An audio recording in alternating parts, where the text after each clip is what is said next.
Today we're starting a new book. It's called Restart by Gordon Corman. I love what he does. He's a great author. And this book I've read one time. Really love it. Has a great message, especially for sixth graders who are looking to transition and go into a new school in seventh grade next year. I think it also has kind of a message for our current situation, how we're kind of locked into our house, how we're kind of having to stay in our houses, and eventually we'll be able to go out. And what could that mean? So I do want you to listen. Whenever I put something on, I'll put some, every time we have remote learning, I'll put another chapter or two, depending on how long they are, and if I can quit reading. And we will be doing a little project with it. So I need everyone to follow along with the story and to listen, because we will be doing something with it. So on this book, there's a little like a subtitle under the restart. It says, "Lose your memory, find your life." Kind of an interesting little thing to think about. Lose your memory, find your life. Okay. Let's start in chapter 1. Chase Ambrose. I remember falling, or at least I think I do. Or maybe that's just because I know I fell. The grass is far away until it isn't anymore. Somebody screams, "Wait, it's me." I brace for impact, but it never comes. Instead, everything just stops. The sun goes out. The world around me disappears. I'm being shut down like a machine. Does this mean I'm dead? Blank. The light is harsh, fluorescent, painful. I squeeze my eyes shut, but I can't keep it out. It's an explosion. Voices are babbling all around me. You can't mistake the excitement. "He's awake. Get the doctor. They said he'd never..." "Oh, Chase. Doctor." I try to make out who's there, but the light is killing me. I thrash around, blinking wildly. Everything hurts, especially my neck and left shoulder. Blurry images come into focus. People standing and sitting in chairs. I'm lying down, a sheet over me, white, which makes the brightness even worse. I raise my hands to cover my face, and suddenly I'm tangled in wires and tubing.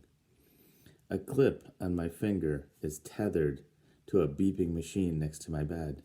An IV bag hangs from a hole above it. Thank God, the lady beside me is choked with emotion. I can see her better now. Long brown hair, dark-rimmed glasses. "When we found you lying there..." That's all she can manage before she breaks down crying. A much younger guy puts an arm around her. A white-coated doctor bursts into the room. "Welcome back, Chase," he exclaims, picking up a chart on a clipboard at the foot of my bed. "How do you feel?" How do I feel? Like I've been punched and kicked over every inch of my body. But that's not the worst part. How am I supposed to feel when nothing makes sense? Where am I? I demand. Why am I in the hospital? Who are these people? The lady with the glasses gasps. "Chase, honey," she says in a nervous voice. "It's me, Mom." Mom, doesn't she think I know my own mother? I've never seen you before in my life, I bluster. My mother is. My mother is. That's when it happens. I reach back for an image of mom and come up totally empty. Ditto, Dad. Or home. Or friends. Or school. Or anything. It's the craziest feeling. I remember how to remember, but when I actually try to do it, I'm a blank. I'm like a computer with its hard drive wiped clean. You can reboot it and the operating system works fine, but when you look for a document or a file to open, nothing there. Not even my own name. Am I Chase? I asked. Well, my other questions sent murmurs of shock around my hospital bed. This one is greeted with silent resignation. My eyes fall on the chart in the doctor's hands. On the back of the clipboard is written Ambrose, Chase. Who am I? A mirror, I exclaim. Somebody give me a mirror. Perhaps you're not ready for that, the doctor says in a soothing tone. The last thing I'm in the mood for is to be soothed. A mirror, I snap. The lady who calls herself Mom fumbles inside her pocket and hands me a makeup compact. I open it, blow away the loose powder, and stare at my reflection. A stranger stares back at me. Amnesia. That's what Dr. Cooperman says I have. Acute retrograde amnesia. The loss of all memory prior to a certain event. In this case, me taking a swan dive off the roof of our house. I know what amnesia is, I tell him. So how come I remember a random word like that, but I can't remember my own name, or my own family, or why I was climbing on the roof? That I can answer, supplies the younger guy, who turns out to be my older brother, Johnny, a college student home for the summer. Your room has the dormer window. You just open it up and crawl out onto the eaves. You've been doing it as long as I can remember. And did anybody warn me I might break my neck? Only since you were 6, my mother puts in. I figured if you survived this long, it was time to stop worrying. You were such an athlete. Her voice trails off. Amnesia can be an unpredictable thing, the doctor informs us, especially with a traumatic injury like this one. We're just starting to understand which parts of the brain control which life functions. But for all we know, it has nothing to do with geography. Some patients lose long-term memory, while some lose short-term memory. Others lose the ability to transfer from short to long-term. In your case, the damage seems totally confined to your sense of who you are and what's happened in your life up until this point. Lucky me, I say bitterly. Cooperman raises an eyebrow. Don't knock it. You remember more than you realize. You can walk and talk and swallow and go to the bathroom. How'd you like to have to relearn everything, even how to put one foot in front of the other? The bathroom part is definitely an upgrade. They say I was in a coma for 4 days before I woke up. I can't say how the bathroom side of things was taken care of during that time, but I'm pretty sure I had nothing to do with it. Maybe I'm better off not knowing. The doctor checks a few readings on my monitor, making notes on my chart, and then regards me intently. Are you absolutely certain you can't remember anything at all from your life before you regained consciousness? Once again, I peer back into the nothingness that's where my memory is supposed to be. It's like reaching into a pocket for something that should be there but isn't. Only that something isn't keys or a phone. It's your whole life. It's bewildering and frustrating and terrifying all at the same time. Try harder. I push myself. You didn't just whoosh into being when you came out of this coma. You're in there somewhere.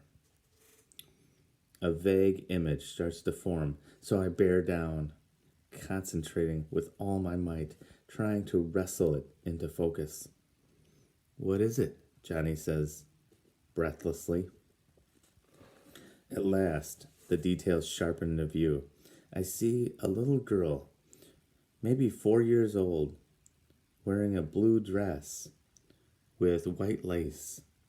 She seems to be standing in some kind of garden. At least, she's surrounded by greenery.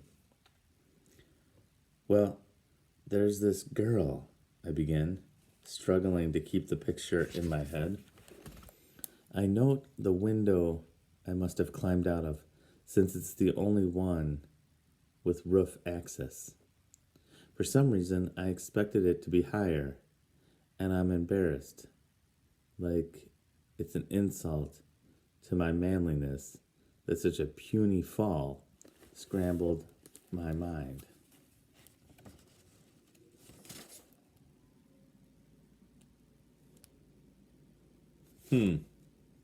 Whoops.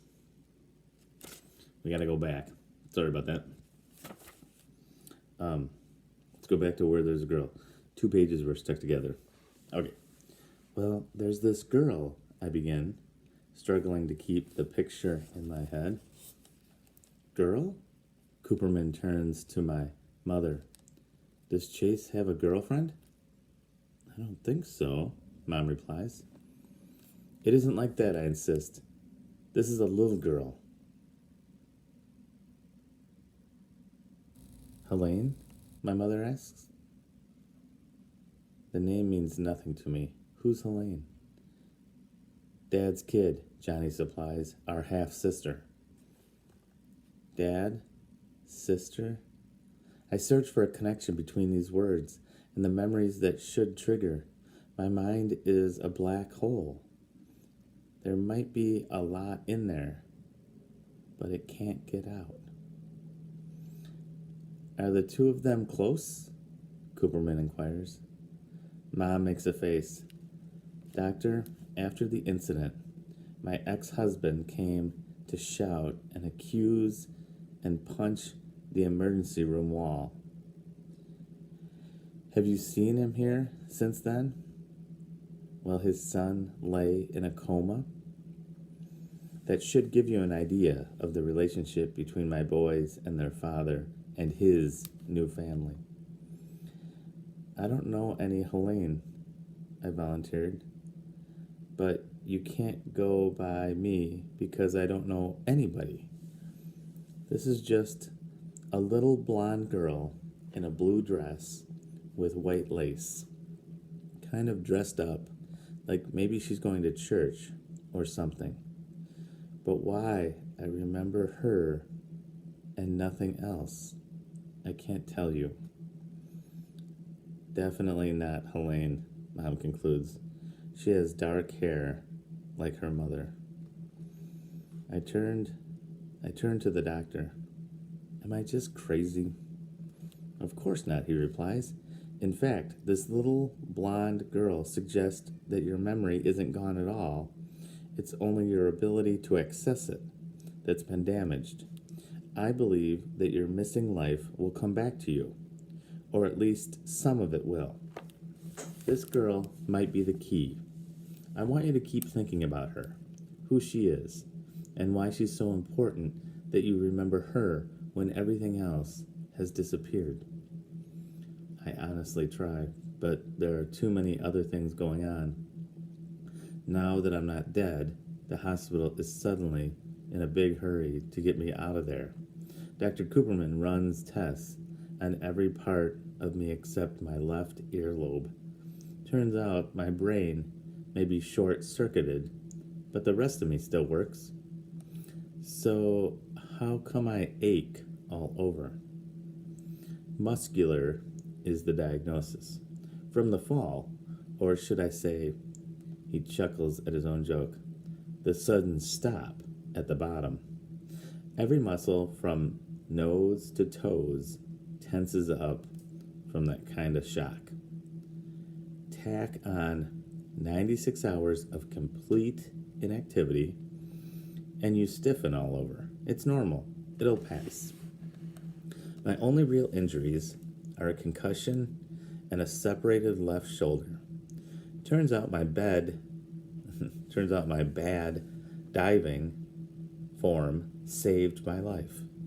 My shoulder hit the ground a split second before my head, absorbing just enough of my hard landing to keep the impact from killing me. Mom brings clothes for me to change into. I suppose I shouldn't be blown away that they fit. They're my clothes, after all. But of course, they're new to me. I can't help wondering if I have a favorite shirt or a super broken-in pair of jeans. I don't remember the car either, a Chevy van, or the house. I take the opportunity to fill in a few blanks about myself. I am not the child of millionaires. I have no great love of cutting the grass. Or maybe that one's on Johnny. I've got an excuse. I've been in a coma. I note the window I must have climbed out of, since it's the only one with roof access. For some reason, I'm expected it to be higher, and I'm embarrassed, like it's an insult to my manliness that such a puny fall scrambled my brains. When Mom opens the door, a chorus of voices cry out, "Surprise!" A makeshift banner hangs across the living room. "Welcome home, champ." A heavy-set man, about Mom's age, steps forward, enfolds me in a crushing bear hug, and rubs his knuckles up and down my head. "Good to have you back, son."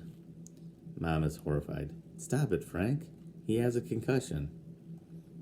The man, my father, lets me go. But he's defiant. Ambrose men can take a few licks, Tina. You're talking about an all-county running back. Ex-all-county running back, Dad, Johnny amends. You heard the doctor. Chase can't play football this season. Dopey doctor, my father snorts. What does he weigh? 140, soaking wet? He faces Mom. Don't turn him into a wimp like you did with Johnny.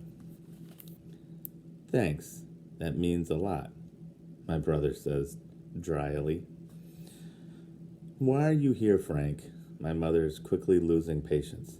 How many times have I asked you to use your key anymore? To not use your key anymore? This is not your house, and it hasn't been for a long while. I pay the mortgage on this place, he growls. All at once, the cloud lifts from his face, and he's grinning. Besides, we had to be here to welcome home the conquering hero. Falling off a roof doesn't make me a hero, I mumble. I can't put my finger on it, but there's something about my dad that makes me nervous. It isn't physical. In fact, for a middle-aged guy, he's pretty energetic and spry, despite the paunch and thinning hair. His smile is totally overpowering. To see him is to want to like him. Maybe that's the problem, I decide. He's too confident, and he's too confident, and that he welcomes everywhere. He's too confident, and that he's welcome everywhere. And going by Mom, he isn't. Not here anymore. He's brought his new family, a wife named Corinne, who doesn't look much older than Johnny, and Helene, my 4-year-old half-sister. Mom was right. Helene's definitely not the girl in the blue dress. It's no big deal, I guess, but I'm disappointed. I was kind of hoping for one thing in my life, to be connected to reality. Although I'm meeting them for the first time, I have to remind myself that they already know me. For some reason, they don't seem to like me very much. Corinne hangs back, and the little kid stays firmly attached to her mom's skirt. They look at me like I'm a time bomb about to go off in their faces. What did I ever do to them? My father seems to be settling in for a long visit, but Mom's having none of that. He has to rest, Frank, she says. Doctor's orders. What? He's chopping wood. He's resting? Alone, she insists, in his room where it's quiet. He sighs. Ants at a picnic. That's what you are. He hugs me again, squeezing slightly less this time. Great to have you back, champ. Sorry it couldn't be more of a celebration. But Nurse Killjoy over there. He inclines his head in my mother's direction. I stick up for her a little. She's right about the doctor. He said I have to take it easy because of my concussion. Concussion, he snorts. When I played football, I got my conch bonked plenty of times. You rub a little dirt on it, and you're good. Corinne appears at her husband's elbow. We're so glad you're okay, Chase. Come on, Frank, let's go. I feel like I have to fill the hostile silence that follows. So I lean down to my kid sister. That's a nice doll you've got there. What's her name? She shrinks back like I'm about to eat her. Eventually, Dad's gone, taking Corinne and Helene with him. Johnny goes out to meet some friends, and Mom orders me upstairs to get a head start on the relaxation that almost caused a civil war. She has to show me which room is mine, because I don't remember any of it. Not the wooden staircase with the faded floral runner up the center. Not the narrow hallway with the low ceiling. Not the wooden door with the crack down the center panel. My mother sees me evaluating the damage and is momentarily surprised by my surprise. That she tries to explain it away. That's probably my fault. I always let you and your friends play sports in the house. You're too big for that now, or the house is too small. Which sports? I ask.